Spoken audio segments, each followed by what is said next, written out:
এই মুহূর্তে আমি দাঁড়িয়ে আছি পদ্মা নদীর পাড়ে।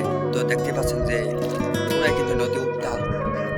দেখতে পাচ্ছেন যে পুরা বেড়িবাঁধ ভেঙে যাচ্ছে, কিংবা যে একের পর এক মারাত্মক ঢেউ আসতেছে নিম্নচাপের কারণে, তা কিন্তু খুবই দুঃখজনক।